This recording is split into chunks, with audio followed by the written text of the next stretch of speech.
Buenas tardes a todos, mi nombre es Rodolfo Acosta y quiero darles la bienvenida a esta primera charla como parte de la tradicionalmente llamada Semana de la Guitarra aquí en la Luis Ángel Arango, aunque creo que este año va a ser como 5 semanas. Esta primera charla va a ser un preámbulo al concierto de José María Gallardo del Rey y justamente revisando el programa que hará el maestro Gallardo, he escogido hablar acerca del tema del guitarrista-compositor, dado que más de la mitad del programa que va a tocar son justamente composiciones suyas. Este tema del guitarrista-compositor o del instrumentista-compositor es un tema muy interesante, muy relevante, porque implica que hay una diferencia entre cómo se aborda el instrumento, cómo se enfrenta técnicamente, cómo se relacionan, por ejemplo, un campo teórico o algo así por el estilo, con la técnica propiamente instrumental. Siempre se supone que el instrumentista va a conocer mejor su instrumento que alguien que no lo domina como instrumentista. Y la mayoría de veces eso es cierto. Eso va a asegurar que de alguna manera las composiciones resultantes sean particularmente idiomáticas, es decir, apropiadas físicamente para la ejecución del instrumento, en este caso la guitarra, pero también a veces implica que la escritura va a estar justamente anclada, es decir, la composición de la obra va a estar anclada en cómo se toca el instrumento. Entonces es en realidad un arma de doble filo. Lo que he preparado para compartir con ustedes hoy es un vistazo histórico a cómo ha ocurrido esto a lo largo de los siglos en relación no solo a la guitarra, sino a sus antepasados directos. El primer caso que quiero que consultemos es uno de los primeros casos de escritura para lo que se llamó la vihuela de mano, que es, pues, aunque no necesariamente un antecedente del todo directo, pero más o menos sí lo es, de la guitarra moderna. Fue un instrumento muy popular, particularmente en el siglo XVI, en España y en otras regiones, sobre todo del sur de Europa, partes de la península itálica, etc. Este compositor, Luis de Narváez, quien era vihuelista, compuso estos 6 libros del Delfín de Música de cifras para tañer vihuela, como dice, en 1538. Es el segundo libro de música para vihuela de mano. El primero lo compuso Luis Milán 2 años antes, y luego vendría una avalancha de colecciones de música para vihuela sola, para voz y vihuela, etcétera, etcétera. He escogido esta pieza que sale del sexto de los 6 libros, justamente porque, como dice ahí, son 22 diferencias de conde claros.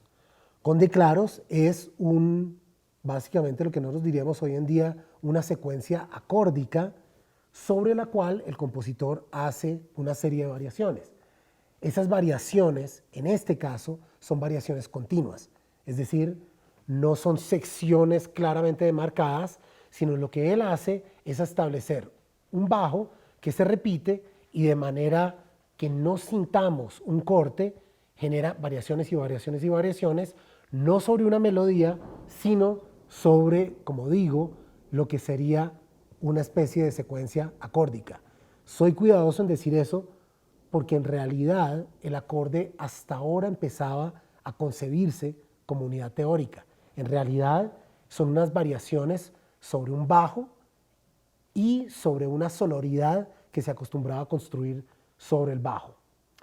La imagen que incluí ahí en la esquina inferior derecha es un fragmento de una partitura de esa colección, más no de esta pieza en particular, y la traigo a colación para decir que uno de los procesos interesantes en el surgimiento del repertorio para todos los instrumentos, y en este caso para instrumentos de cuerda pulsada, es cómo se escribe para ellos. Muchas veces olvidamos que la notación, digamos, tradicional, en pentagrama, con negras y corcheas y todo eso, es en realidad notación vocal. Los instrumentos se escribían con otras herramientas. Esta, que es la tablatura para vihuela, pues era la herramienta apropiada en aquel entonces, siglo XVI, para escribir para la vihuela. Vamos a escuchar entonces esta breve serie de diferencias. Diferencias, por cierto, es el nombre que se le dio en España a la técnica de la variación, y estará justamente en interpretación, en el instrumento apropiado, en la vihuela de mano, a cargo del vihuelista Hopkinson Smith.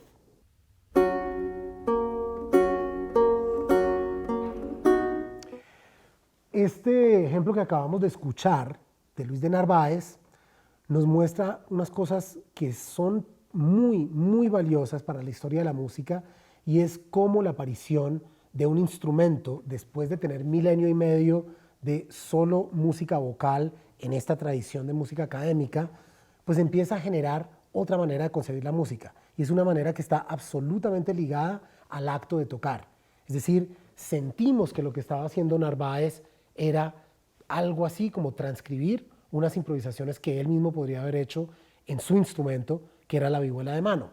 Eso va a llevar directamente a que la forma de variaciones, que en España entonces se le decían diferencias, sea tal vez la primera de las grandes formas instrumentales, y por eso es que cuando se estudian, por ejemplo, formas clásicas, la primera forma que se estudia es justamente la de tema y variaciones. Ahora, en las variaciones de este entonces, normalmente la variación no es temática, es decir, no es sobre una melodía, sino sobre un bajo o una secuencia de acordes. El siguiente ejemplo que vamos a escuchar es de un par de siglos después, y es un ejemplo que también es, lógicamente, porque es el tema de nuestra charla, también es una composición de un intérprete-compositor, y en este caso nos referimos al guitarrista, ya podemos decir guitarra, aun cuando no es la guitarra moderna que todos conocemos, es la guitarra barroca, Santiago de Murcia. Las fechas, por cierto, que pongo ahí son fechas que muy recientemente parecen haber sido confirmadas. Hasta hace un puñado de años, en realidad, solo había fechas aproximadas.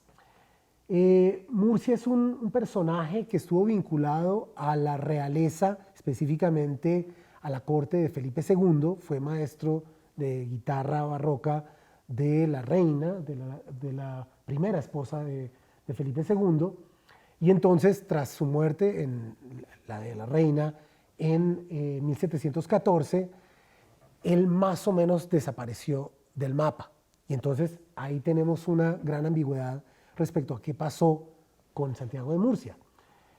Algunos estudiosos insisten en que Santiago de Murcia, después de un tiempo de no encontrar posibilidades laborales en la España peninsular, decidió cruzar el Atlántico para ir al Virreinato de Nueva España, y que entonces pasó una buena cantidad de años en México, específicamente en Ciudad de México.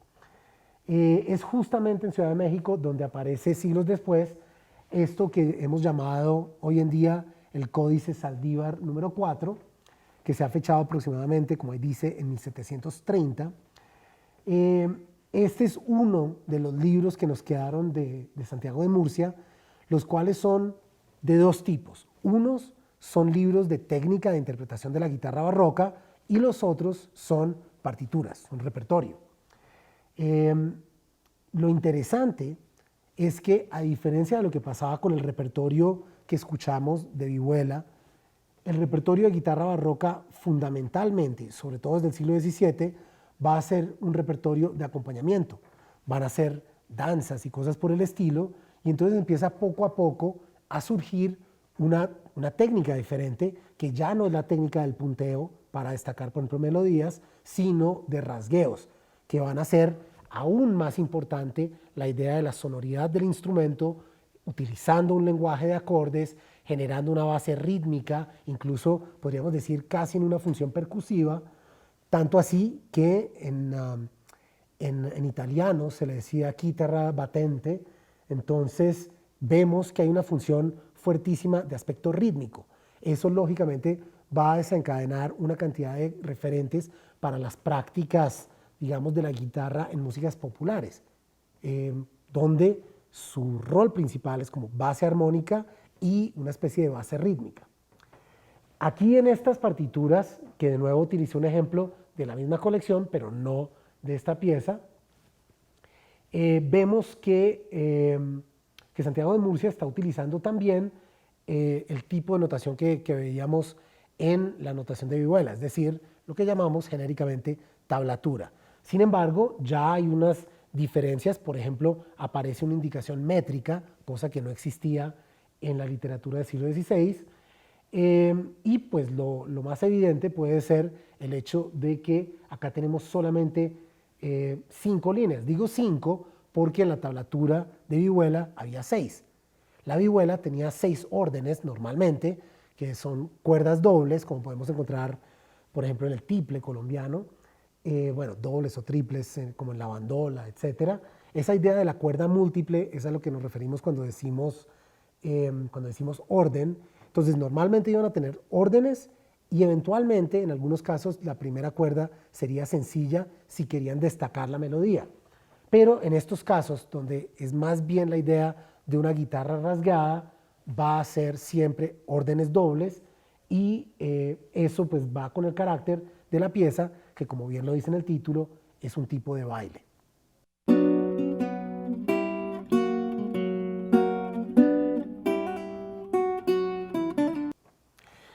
Ya para el siglo XIX tenemos la aparición de la guitarra de 6 cuerdas sencillas. Ya no son órdenes, ya no está esa variabilidad tan frecuente, si son 4, 5, 6, lo que sea. No, ya se estabiliza la idea del instrumento de 6 cuerdas sencillas. La forma es más o menos la misma, las dimensiones son muy diferentes. Y entonces vamos a empezar a tener un repertorio que caracterizamos como el repertorio de guitarra romántica.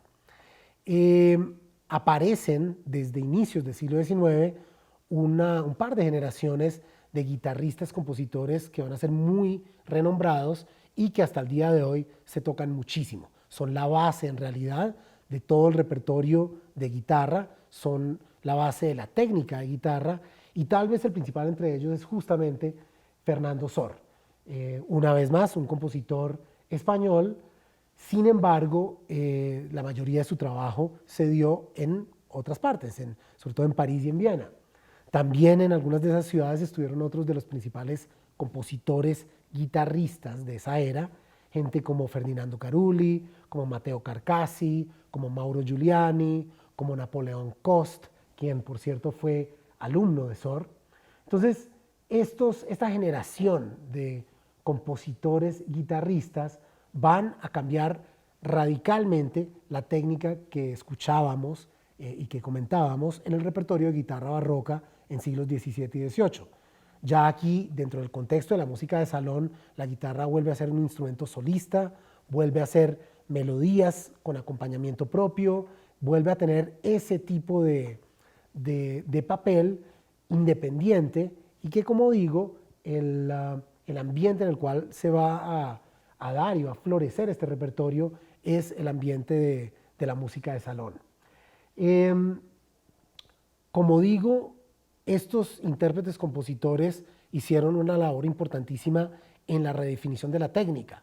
Para eso, una de las herramientas principales, pues lógicamente, es la composición de estudios. Piezas que pueden tener un valor musical, pero que su primer valor, sin duda, va a ser de orden pedagógico, y es establecer cómo tocar apropiadamente ese nuevo instrumento. Y por cierto, una cosita acerca de ese nuevo instrumento. Si pudieran ver en detalle ese cuadro, parece tener un error, que es que tiene 7 cuerdas. Hasta donde he revisado en los escritos de Sor, las guitarras que él utilizaba eran de 6 cuerdas. Entonces de pronto fue una gran emoción del pintor o algo así por el estilo, pero todas las piezas que tenemos de Sor, por lo menos todas las que yo he podido conocer, son para guitarra de 6 cuerdas. Y por cierto, ya para este momento ha habido una indiscutible unión de la notación musical y por ende la notación que utiliza Sor es la notación en pentagrama, con clave de sol, con métrica, con las figuras rítmicas que cualquier estudiante de música promedio conoce hoy en día. Entonces, bueno, digamos que ya empieza a entrar a ser parte del mismo tipo de mundo musical que, por ejemplo, podríamos considerar que tenía el piano en aquel entonces. El guitarrista en esta interpretación es un legendario guitarrista, quien en el siglo XX fue el que, creo que sin lugar a dudas, llevó a la guitarra al nivel que le reconocemos hoy, como un instrumento en absoluto sentido profesional, de concierto, etcétera, etcétera. Segovia, que es heredero, sin duda, de la tradición de Sor, va a ser un personaje fundamental en la historia de la guitarra como intérprete y también como arreglista. Escuchemos entonces este breve estudio en sol mayor de Fernando Sor.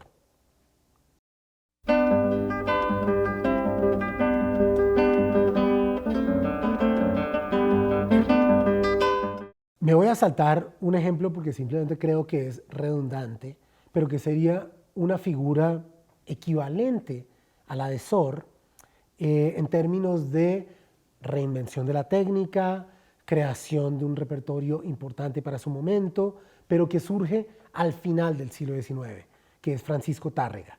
El ejemplo que habría puesto, si hubiésemos tenido el tiempo, sería la archifamosa Recuerdos de la Alhambra, en la cual, y que es una pieza que seguramente muchos de ustedes, si no todos, conocen.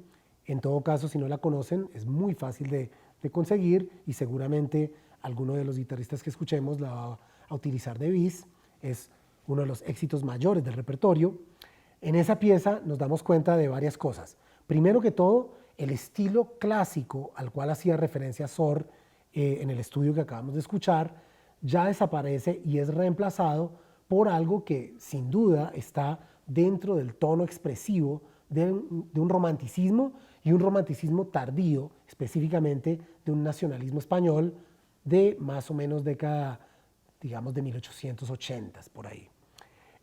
Lo otro es que dentro de este ambiente nacionalista, Tárrega aprende de las prácticas populares o tradicionales populares de su país y de su entorno.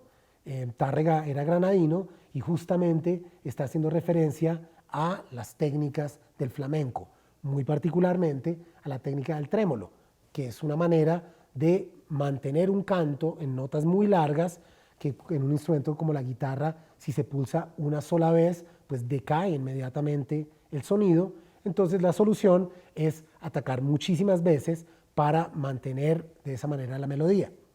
Repito, la técnica de Tárrega y sus piezas van a ser muy importantes en ese paso de siglo XIX a siglo XX. Sin embargo, creo que como eso es el repertorio más conocido por todos, podemos saltar muy adelante a otro gran intérprete-compositor y ya a este lado del Atlántico, aunque siempre en el mundo hispánico, que es el gran compositor y otrora gran guitarrista Leo Brouwer. Digo otrora porque Leo tuvo en algún momento una lesión muy importante en sus manos y eso lo llevó a abandonar la práctica profesional de la guitarra. Lógicamente sigue tocando, pero más bien se enfocó más en la composición, se dedicó también a la dirección orquestal, etcétera, etcétera. Sin embargo, vale la pena aclarar que el daño a sus manos no tuvo nada que ver con tocar de maneras como la que vemos en la foto. Es decir, no se asusten, hagan todas las técnicas locas que se les ocurran, simplemente con sentido común. Lo que está haciendo Brouwer ahí es, evidentemente, imitar la técnica de los chelistas. Si los chelistas no se hacen daño, el guitarrista no tendría por qué hacerse daño. Sin embargo, escogí esta foto no porque tenga que ver con las técnicas que utiliza en la pieza que quiero compartir con ustedes, sino porque creo que expresa muy lúcidamente el espíritu que tuvo Brouwer como instrumentista. Es decir, una idea de puertas abiertas a toda experimentación para explorar nuevas posibilidades sonoras y expresivas del instrumento. Y sobre todo, creo que en esta época, en la década de 1970, fue muy, muy experimental en su aproximación al instrumento y también a la composición. La Espiral Eterna es una pieza que yo creo que es paradigmática en el repertorio de la guitarra.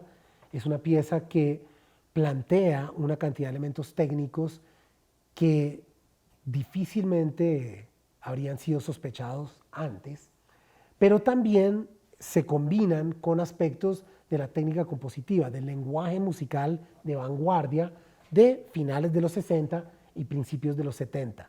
Van a escuchar cómo utiliza, primero que todo, sonoridades que no tienen nada que ver con el tipo de acordes que escuchábamos en los repertorios anteriores, no tienen nada que ver con la concepción melódica antigua de la música. Hay una exploración tímbrica enorme con el uso de sonidos percutidos, frotados, bueno, una cantidad de cosas impresionantes. Y dentro de eso, pues, insisto, en mi opinión por lo menos, el rango expresivo de la guitarra y de su repertorio se amplía.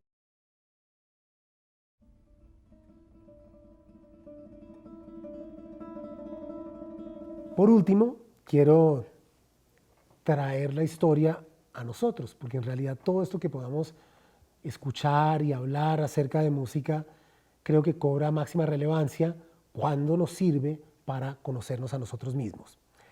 En Colombia, lógicamente, han existido una cierta cantidad de compositores, guitarristas. Sin duda, el más famoso de todos debe ser el maestro Gentil Montaña.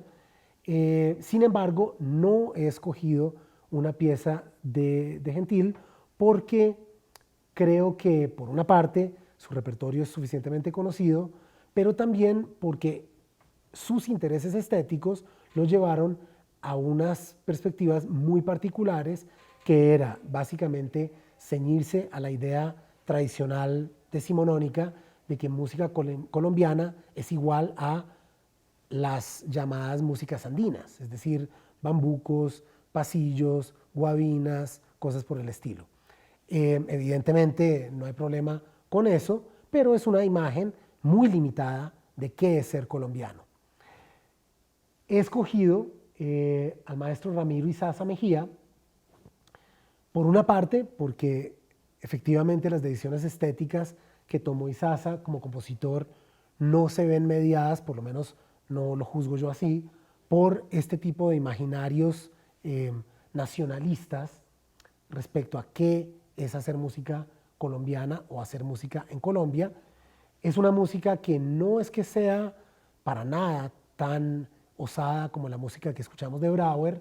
Es una música que podríamos describir como neotonal, en algunos momentos neomodal, con ciertos elementos en algunos casos de tipo postminimalista, etcétera, etcétera.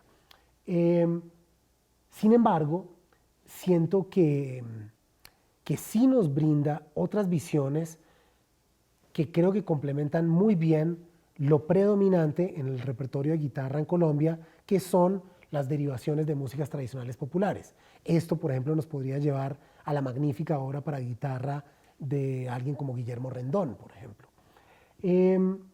Por otra parte, quería destacar pues el nombre de Ramiro Izaza, dado que su obra, su vida y obra como guitarrista fue fundamental en dar el estatus y además llevar al nivel en que está la guitarra en Colombia. Básicamente porque, como lo pretendo demostrar en esta foto que he escogido, el maestro Izaza se destacó como un importantísimo docente de guitarra, por lo menos en Bogotá. Fue el fundador de la cátedra de guitarra en la Universidad Nacional, es decir, en el conservatorio, algo que ocurrió de manera sorprendentemente tardía. Él inició esa cátedra tan solo en 1986 y justamente quienes lo acompañan ahí son 3 de los 4, hasta donde sé, estudiantes que tuvo en esa primera generación. El maestro Izaza es quien está de segundo de izquierda a derecha. Al extremo izquierdo está Irene Gómez. Al otro lado del maestro Izaza está Mario Riveros y al extremo derecho está Omar González. Vamos a escuchar de esta suite del tiempo la segunda parte, la segunda pieza, que se llama Danza para olvidar el tiempo, y la versión es justamente de su primera exalumna, su primera discípula, que es justamente quien está en la foto, la maestra Irene Gómez.